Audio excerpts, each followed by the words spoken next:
खबर उत्तर प्रदेश के लखनऊ से है, जहां राष्ट्रीय लोक दल के द्वारा रालोद के पूर्व राष्ट्रीय अध्यक्ष और पूर्व केंद्रीय मंत्री चौधरी अजीत सिंह की 86वीं जयंती पूरे उत्तर प्रदेश में संकल्प दिवस के रूप में मनाई गई।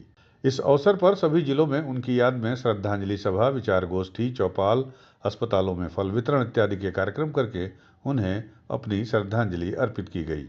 इसी अवसर पर राष्ट्रीय लोक दल के लखनऊ कार्यालय में रालोद के वरिष्ठ नेता और स्वर्गीय चौधरी अजीत सिंह के विश्वास पात्र और प्रवक्ता अनिल दुबे की अध्यक्षता में श्रद्धांजलि सभा का आयोजन किया गया।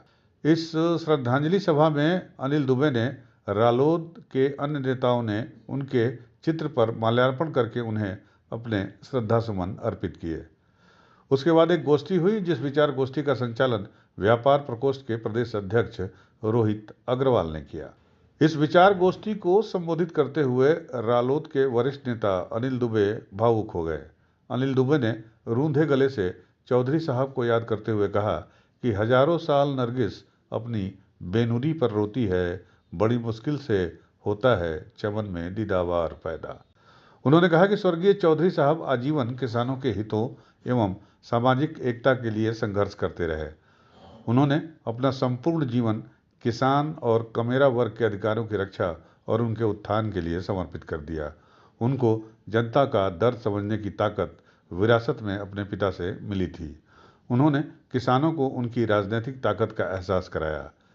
चौधरी अजीत सिंह साहब ग्रामीण विकास के केंद्रीय मॉडल के एक प्रमुख वकील थे। उन्हें भारतीय राजनीति में कुशल वक्ता, किसानों एवं वंचित वर्ग को उनका हक दिलाने वाले एक संघर्षशील राजनेता के रूप में हमेशा याद किया जाएगा। उनके लिए सिर्फ इतना ही कहा जा सकता है कि लगा सका न कोई उनके कद का अंदाज़ा, वो आसमां थे मगर सर झुकाए चलते थे।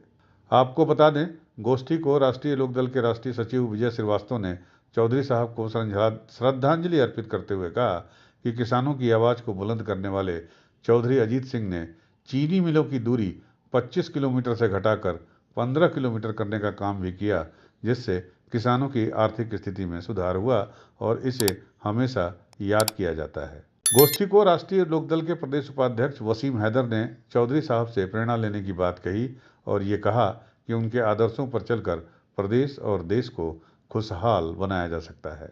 यूपी न्यूज़ 9 के लिए लखनऊ से ब्यूरो रिपोर्ट।